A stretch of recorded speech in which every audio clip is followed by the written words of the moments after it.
visited Kiev this week to meet with Ukrainian President Volodymyr Zelensky in a show of support for the country. The EU also said it will help Ukraine gather evidence of potential war crimes. Agency report, Republic TV. NATO foreign ministers are expected to meet to address President Putin's war against Ukraine. Meanwhile, NATO Secretary General said that Russia is likely to launch a new offensive in Ukraine's eastern Donbass region in the next few weeks. Take a look.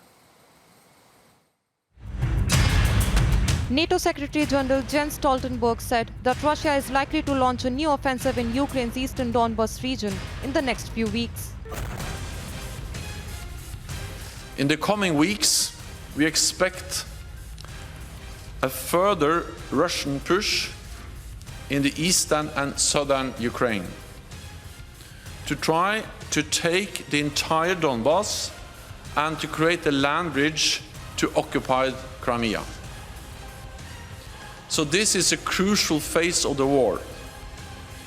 And as Ukraine faces this new offensive, NATO foreign ministers will discuss what more we will do. Speaking a day before NATO foreign ministers gathered in Brussels to discuss more financial, military and humanitarian support for Ukraine, Stoltenberg said that Russia was planning a very concentrated offensive.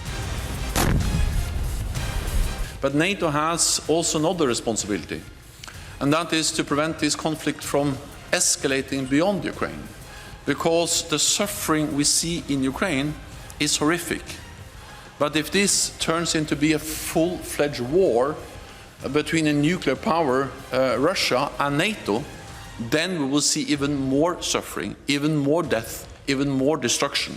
And that's the reason why NATO has to make some hard and difficult decisions. Stoltenberg's comments appeared to confirm Moscow's announcement in late March that it was refocusing on the complete liberation of the Donbass, an industrial region partly under Russian-backed separatist control since 2014. Stoltenberg insisted the alliance will stand ready to help Ukraine with military equipment a day after President Volodymyr Zelensky appealed for more weaponry.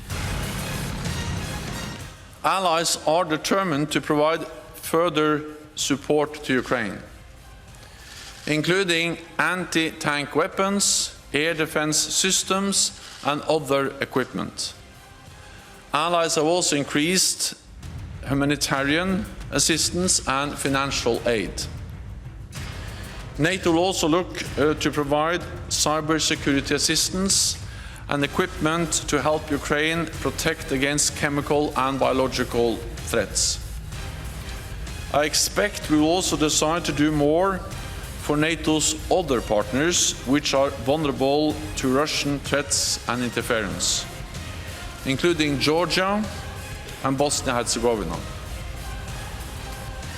By stepping up our political and practical support, we can help our partners strengthen their resilience and prevent any future aggression.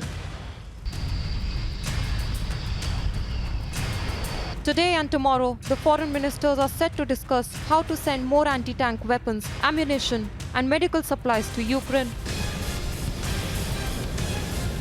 So far, Ukraine has held strong as Russia failed to fully push through its defenses in the first week of the war, making sure the capital Kiev withstood the first massive onslaught. Agency report, Republic TV.